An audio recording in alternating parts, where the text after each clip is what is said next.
Ok, donc moi je suis Géraldine, vous me connaissez pour certains en tout cas. Je travaille beaucoup avec des ateliers dans ma classe et du coup on m'a demandé aujourd'hui de venir présenter ma façon de faire. Voilà, ça n'a pas vocation d'être un truc universel, mais c'est ma façon de fonctionner en classe. Et comme j'ai beaucoup de questions, du coup voilà, j'ai souhaité faire cette présentation.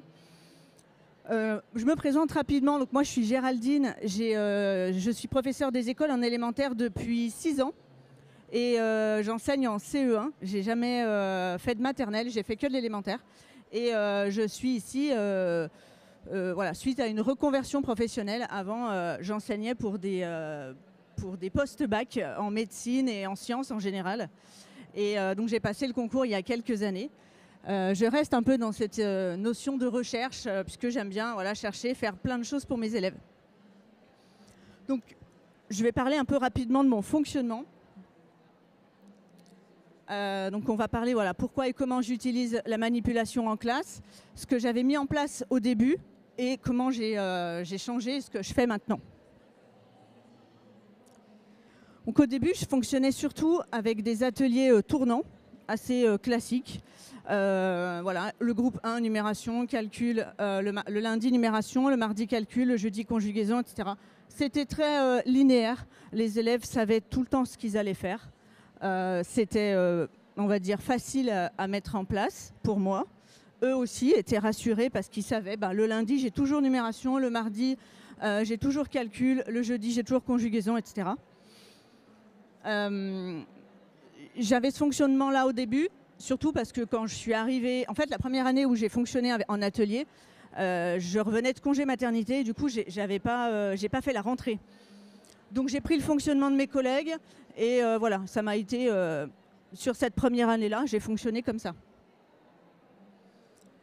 C'était donc des ateliers qui travaillaient des compétences précises sur un temps qui était assez limité. Et les ateliers que j'avais trouvés sur les blogs des collègues, j'avais pas le temps de les fabriquer moi. En plus, j'avais un bébé à la maison, donc voilà. Et mon rôle, il était double à ce moment-là. Soit je dirigeais un atelier et les autres étaient en autonomie, soit ils étaient tous en autonomie et moi, je tournais sur ces ateliers-là. Ça a un avantage, enfin, ça a plusieurs avantages. C'est assez carré et prévisible. C'est rassurant pour les élèves. Il y a pas de, voilà, ils savent que chaque jour, ils ont un atelier différent. C'est facile à prévoir aussi. Pour fabriquer des ateliers, pour moi, je savais que tel jour, il fallait que ce soit prêt.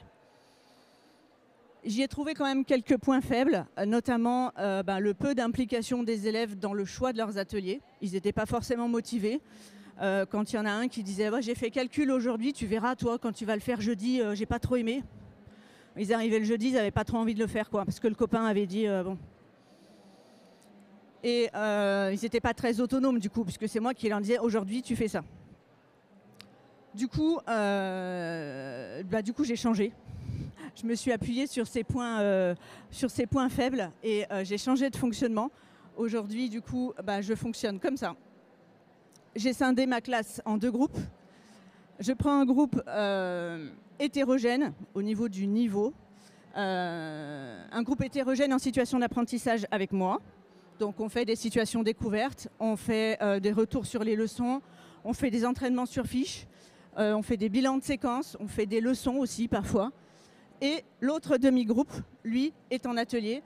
Et du coup, ce qui change, c'est que le temps d'atelier va dépendre de ma situation d'apprentissage. Ils n'auront pas tout le temps l'atelier d'une même durée. Ils fonctionnent en ceinture, avec des compétences bien définies sur une fiche de suivi. Les compétences sont précises et c'est surtout eux qui demandent l'évaluation quand ils se sentent prêts. Donc on a fait la notion, ils se sont entraînés sur une notion. Quand ils sentent qu'ils sont prêts, ils me disent « je peux faire l'évaluation sur cette notion ». Et c'est ça qui a tout changé finalement. Parce que plutôt que de dire tel jour on fait l'évaluation sur ça, où il y en a qui ne sont pas prêts finalement pour ce jour-là, voilà, chacun va avancer à son rythme grâce à ça. Je vous ai mis un exemple de fiche de suivi. Donc ça, c'est la fiche de suivi qu'ils ont. Donc, par exemple, en numération pour la ceinture jaune, ils ont donc la compétence lire et écrire les nombres jusqu'à 99. Il y a pour ça 9 ateliers. Et ces 9 ateliers, ils peuvent les faire une fois, 2 fois ou 3 fois, en fonction. Ils ont donc le nom de l'atelier, la consigne, la photo de l'atelier et le matériel nécessaire. Est-ce qu'il faut qu'ils aillent prendre des pinces à linge? Est-ce qu'il faut des woodies? Est-ce qu'il faut... Voilà. Là, ils savent ce qu'ils doivent prendre en fonction de ce qu'ils ont à faire. Quand ils ont fini cette fiche, soit ils se disent « c'est bon, je sens que je suis prêt, je fais l'évaluation ». Soit ils me disent « je sens que je suis pas... Non, je sens que j'ai trop peur pour l'évaluation, je pourrais la faire un autre jour ». Ben, tu la fais un autre jour, tu t'entraînes encore un peu. Entraîne-toi sur les dominos, par exemple, et ensuite tu reviendras faire l'évaluation. J'utilise aussi beaucoup de jeux de société. Ça permet de travailler, alors parfois en classe entière, c'est assez rare quand même, plus en demi-groupe ou en APC. Ça permet de travailler des compétences plus globales. Le temps est variable et les jeux travaillent différentes compétences en fait. Et dans ce cas-là, soit je supervise, soit je joue avec eux. Ils adorent quand on fait ça parce que du coup, ça les fait s'impliquer avec moi. Donc voilà, pour conclure, je voulais vous dire que c'est un fonctionnement qui me convient bien, on va dire pour l'instant. Ça a eu une grosse limite, on va dire pour moi, c'est l'écriture. En manipulant, c'est bien, ils acquièrent des compétences, comment je vais dire, ils acquièrent les notions, hein, ils savent faire, ils savent conjuguer, mais je trouve qu'ils écrivent pas beaucoup. Et je pense que pour l'année prochaine, il va falloir que je focus plus là-dessus, pour qu'ils écrivent plus en fait. Pour la rentrée qui va venir, j'ai quelques points d'amélioration, on va dire, quelques notions que j'aimerais améliorer dans ma classe. Justement, je voudrais augmenter la pratique de l'écriture. Je voudrais essayer de trouver une solution pour optimiser le temps parce qu'on n'a pas foncièrement le temps de tout faire et de tout caser. Donc voilà, ils copieront certainement les leçons de questionner le monde, ce que je ne faisais pas forcément avant. La copie des poésies, oui, ils faisaient avant. Et je serai plus exigeante sur la présentation et sur la calligraphie parce que je me suis rendu compte, là, en cette fin d'année, qu'il y en a encore qui écrivent super mal, quoi. Ils vont passer en CE2 en écrivant vraiment très mal. Je vais essayer aussi, en période 1, d'enseigner les stratégies, ce que je ne faisais pas forcément avant. Je vais enseigner les stratégies de copie, les stratégies pour apprendre les mots d'orthographe. Je vais essayer de lâcher prise sur la programmation pour gagner du temps ensuite dans l'année. Une fois qu'ils ont les stratégies, je pense qu'ils gagneront du temps ensuite d'apprentissage sur le reste. Je vais essayer aussi de mieux expliciter les critères de réussite et d'enseigner la coopération pour que la vie de classe soit un peu plus sereine. Alors, j'ai pas trop de problèmes au niveau de la vie de classe puisque je suis en classe dédoublée. Mais voilà, il y a toujours des choses foncièrement améliorées, quoi. Donc voilà, est-ce que vous avez des questions? C'est à vous.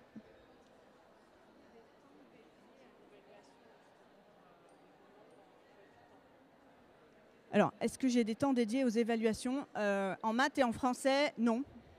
C'est sur mes temps d'atelier. Le reste, oui, en questionner le monde, par exemple, on fait des évaluations, on va dire, plus classiques. Mais en maths et en français, j'ai pas de temps d'évaluation. Et c'est en autonomie, ouais. Donc, il y en a qui peuvent être à la ceinture bleue en numération et verte en calcul. Il y en a qui, voilà, ça dépend. Et puis après, quand je vois qu'ils sont en évaluation, ils se mettent tout seuls. Et comme ça, il n'y a pas, ils ne se copient pas. Et, voilà. Normalement.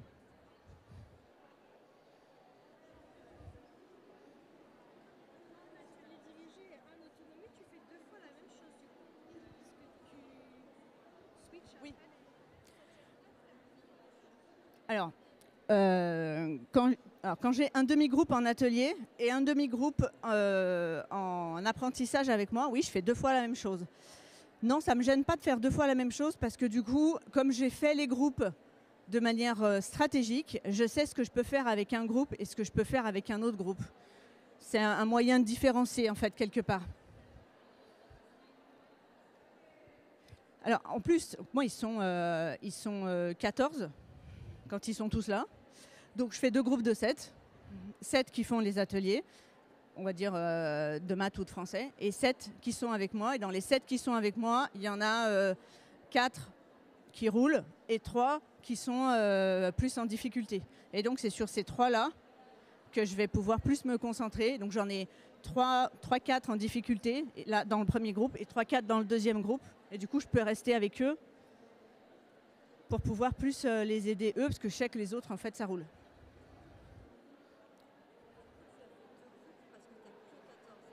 J'ai fait 2 groupes parce que j'ai que 14. Ben, au niveau de l'emploi du temps, ça pourrait pas le faire. 28 élèves, 4 groupes. Ouais, on fait 4 fois la même chose, quoi. C'est vrai que c'est un fonctionnement qui est plus adapté à des petites classes.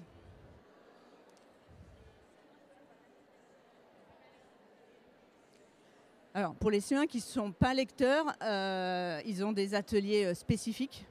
De toute manière, en n'étant pas lecteurs, ils ne peuvent pas commencer la grammaire et la conjugaison. Donc, on est obligé. Alors, généralement, je me rapproche des enseignants de CP pour savoir pourquoi, quel est le problème, on va dire. Et puis ensuite, j'essaye de travailler, je redécompose avec eux le travail. Ouais. Oui, il faudrait faire un groupe à part entière. Je les prends rapidement en APC pour pouvoir bien voir avec eux quel est le souci et les aider au mieux. Des fois même, je leur donne des ateliers à la maison pour qu'ils puissent travailler à la maison. Là, cette année, j'avais un élève qui est arrivé au mois de septembre.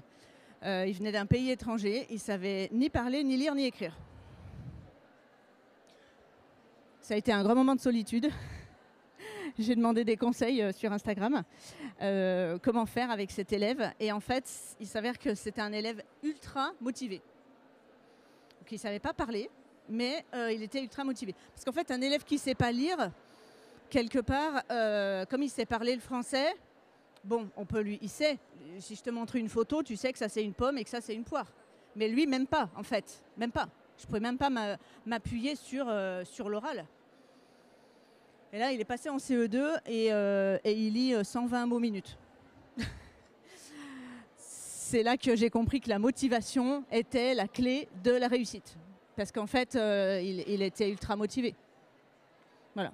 Il fait encore des fautes à l'oral. Il y a encore des cartes où il vient me dire c'est quoi ça. Je lui dis ça, c'est un tramway ou c'est des choses qu'on ne voit pas souvent. Mais en fait, voilà, la lecture, ça roule quoi. C'est la motivation qui a fait. Il a été ultra motivé.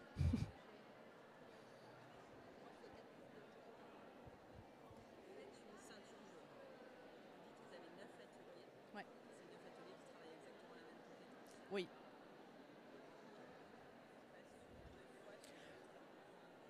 Alors, là, dans l'exemple, je remets le truc.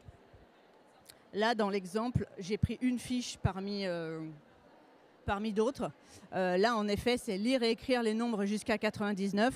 Il n'y a qu'une compétence, 9 ateliers. J'ai au total 8 ceintures en maths et en français. Mais il y en a, par exemple, en grammaire, où c'est reconnaître le verbe et le sujet. Donc là, j'en ai la moitié pour le verbe, la moitié pour le sujet, quoi, grosso modo. C'est pas forcément 9 ateliers sur une compétence. Et puis s'il y en a qui me disent non mais maîtresse, ça va quoi, ça c'est bon, j'ai tout fait. Si je fais pas les 3 derniers, c'est pas grave. Si tu te sens que tu es prêt, vas-y. Si ça passe, eh ben c'est que c'est bon. Et en fait, tu n'avais pas besoin de perdre du temps à faire tout le reste, quoi. En fait, quelque part, tu choisis les ateliers que tu veux. Moi, je trouve qu'à partir du moment où ils choisissent, quelque part, ils sont acteurs et ils ont envie de faire.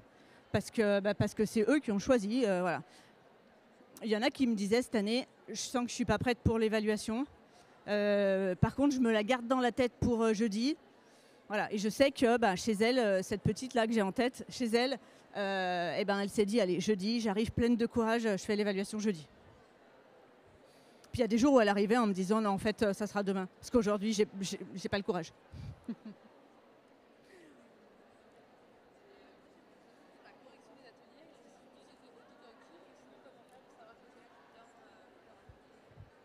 Alors, ils ne sont pas tous autocorrectifs.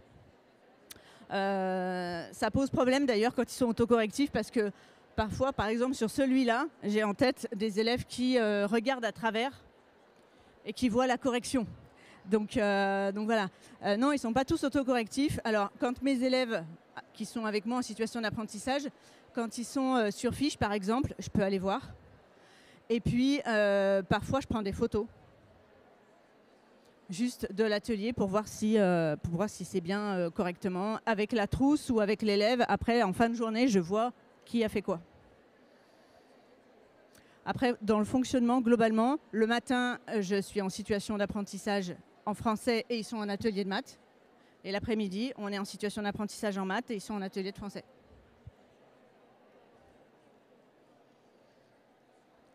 Vous n'avez pas d'autres questions? Eh bien, parfait alors. Merci à tous.